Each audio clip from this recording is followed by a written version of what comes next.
Hello guys, कल मैंने आपको मिथाइल अल्कोहल के बारे में बताया था। आज मैं आपको इथाइल अल्कोहल के बारे में बताऊंगा। इथाइल अल्कोहल के बारे में वो सब बताऊंगा कि पुराने टाइम पे इथाइल अल्कोहल को कैसे बनाया जाता था और प्रेजेंट टाइम पे इथाइल अल्कोहल को कैसे बनाया जाता है। इथाइल अल्कोहल का क्या यूज होता है हमारे बॉडी पे, उसका क्या फर्क पड़ता है, उसकी बॉइलिंग पॉइंट क्या होती है, इथाइल अल्कोहल किस कलर का होता है। तो ये सारी बातें मैं आपको बताऊंगा। सबसे पहली बात और सबसे इंपॉर्टेंट बात तो ये है कि सारी बातें मैं आपको आपके एनसीईआरटी की चीजें बताऊंगा, बिल्कुल लाइन टू लाइन। आप एनसीईआरटी में मैच भी कर सकते हैं और आपके लिए सबसे ज्यादा इंपॉर्टेंट है ये, क्योंकि अगर आप नीट 2026 का पेपर देने जा रहे हैं या फिर बोर्ड का एग्जाम देने जा रहे हैं तो ये बहुत मस्ट इंपॉर्टेंट है। आप उसमें जो है आप आईआईटी जेईई में भी ये सवाल इसमें से आ सकते हैं और आ भी चुके हैं काफी सवाल। जो भी देख रहे हैं वो अगर मैच कराएंगे पेपर वगैरह तो आपको मिलेगा भी। तो सबसे पहले मैं आपको बताना चाहूंगा जो इथाइल अल्कोहल होता है ना, वो कमर्शियली फर्मेंटेशन से बनाया जाता है। फर्मेंटेशन के बारे में हर किसी को पता होगा, हो सकता है थोड़ा सा एंजाइम के बारे में ना पता हो या फिर उसके प्रोसेस के बारे में ना पता हो। तो फर्मेंटेशन के बारे में सबसे पहले आपको बता देता हूं कि उसमें क्या होता है। शुगर होता है, शुगर C12H22O11, इसको हम शुगर बोलते हैं। और शुगर आप किसी ना किसी चीज का सोर्स होता है, बहुत सारी चीजों से हम शुगर को ऑब्टेन करते हैं। लेकिन मेन एग्जांपल आपके एनसीईआरटी में ग्रेप्स दिया, मींस यहाँ पे जो हम शुगर को यूज कर रहे हैं वो हमने ग्रेप से ऑब्टेन किया हुआ है, ऐसा एनसीईआरटी का मानना है। तो क्या करते हैं कि वो जो शुगर होता है उसका उसमें हम पानी मिलाते हैं, पानी मिलाने के बाद उसमें इन्वर्टेज एंजाइम डालते हैं। इन्वर्टेज एंजाइम डालने के बाद ग्लूकोज और फ्रक्टोज बनता है, जहां पे दोनों का ही फॉर्मूला सेम होता है, C6H12O6। अब क्या करते हैं, ये जो ग्लूकोज और फ्रक्टोज होता है इसको हम जाइमेज एंजाइम के प्रेजेंस में इथाइल अल्कोहल और CO2 बनाते हैं। अब ये जो जाइमेज होता है ये इसको हम ईस्ट से ऑब्टेन करते हैं। इतना तो हर किसी को पता था और पहले से भी पता था, और एक बार मैं रिपीट भी कर दिया, लेकिन इसको बनाने का प्रोसेस या तरीका मैं बताता हूं।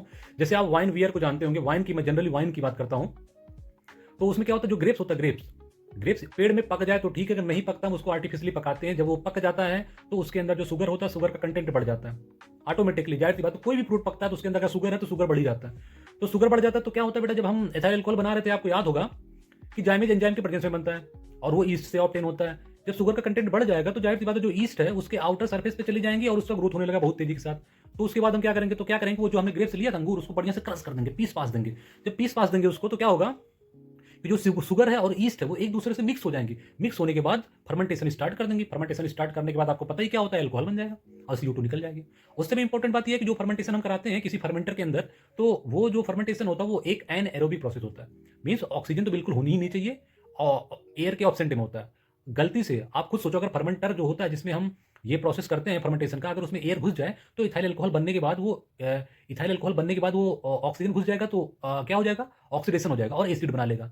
तो जो हम एसिड को थोड़ी ना पिएंगे भाई, एसिड थोड़ी ना पिया जाता है। इसका मतलब वो अल्कोहल डीनेचर्ड हो जाएगा, वो एक डीनेचुरेट अल्कोहल बन जाएगा। इंपॉर्टेंट बात ये है कि जैसे ठीक है हमने अल्कोहल तो बना दिया, लेकिन उसका एक क्या होता है कंसंट्रेशन होता है पर्टिकुलर। हम अगर 14% से ज्यादा का कंसंट्रेशन अल्कोहल में रखते हैं तो जो हमारी जाइमेज एंजाइम होती है वो डिस्ट्रॉय होने लगती है, मीन्स वो अपना काम करना बंद कर देती है, जिसकी वजह से जो अल्कोहल होता है वो पॉइजनस हो जाता है। इसलिए हमें अल्कोहल का जो कंसंट्रेशन होता है वो 14% से कम ही रखना होता है, उससे ज़्यादा होना नहीं चाहिए, पहली बात। और उससे भी तगड़ी बात मैं आपको ये बताऊं, जो भी लोग अल्कोहल पीते हैं उनके लिए बहुत ही ज़्यादा इंपॉर्टेंट बात है कि ये जो अल्कोहल आप जो उसमें कलर वलर देखते हो ना, वो कलर बेटा अपने आप पैदा नहीं होता ना, ये उसको नेचुरली बनाते हैं। उसमें हम कॉपर सल्फेट डालते हैं, उस कॉपर सल्फेट की वजह से उसके अंदर जो है कलर जनरेट हो जाता है। पिरिडीन डालते हैं जिसकी वजह से फोवल स्मेल जो है, टेस्ट उसका आता है, कलर आ जाता है। मतलब गंध वंध जो आता है ना वो उसमें जो है पिरिडीन डालने की वजह से होता है। इसलिए ये आपकी बॉडी के लिए बहुत ही ज़्यादा मतलब नुकसानदेह है। ये सारी बातें जो मैंने आपको बताई थी ये बहुत पुरानी बातें थी, लेकिन इस टाइम पे जो अल्कोहल बनाया जा रहा था वो ईथीन से बनाया था। ईथीन, ईथीन मतलब एल्कीन से। ईथीन में हम पानी मिलाते हैं, मीन्स हाइड्रेशन कराते हैं ईथीन का, और लार्ज क्वांटिटी में अल्कोहल बनाते हैं और आसानी के साथ बनाते बनाते चले जा रहे हैं और अच्छा सा काम धंधा हो रहा है। एल्कोहल एक कलरलेस लिक्विड होती है जिसका बॉइलिंग पॉइंट 351 केल्विन होता है। हाईली बॉइलिंग पॉइंट होती है इसकी, क्योंकि इसमें जबरदस्त हाइड्रोजन बॉन्डिंग होती है पानी के साथ, बहुत जबरदस्त तरीके से घुलनशील होती है, 4 हाइड्रोजन बॉन्ड बनाता है पानी के साथ। इसीलिए तो लोग जो है पानी में हिला डुला के बढ़िया से एक नंबर पीते रहते हैं। तो और ये तो मैं आपको अल्कोहल के बारे में कुछ बुरी बातें बता रहा हूँ। अगर अल्कोहल को हम पीते हैं, इथाइल अल्कोहल को हम पीते हैं, तो सबसे पहले वो हमारे सेंट्रल नर्वस सिस्टम पे वर्क करता है। सेंट्रल नर्व अगर हम मॉडरेट अमाउंट में अल्कोहल को यूज करते हैं तो हम देखते हैं कि हम जजमेंट ही नहीं कर पाते हैं, हम किसी चीज़ को जज नहीं कर पाते ये क्या है ये क्या नहीं है। तो सबसे और लोअर इनहिबिशन हो जाता है जब हम मॉडरेट में अमाउंट में यूज करते हैं अल्कोहल को। तो लेकिन अगर वहीं पे अल्कोहल का कंसंट्रेशन हम बढ़ा दे, ज़्यादा अमाउंट में यूज करने लगे, तो सबसे पहले हमारी नाजिया हो जाएगी।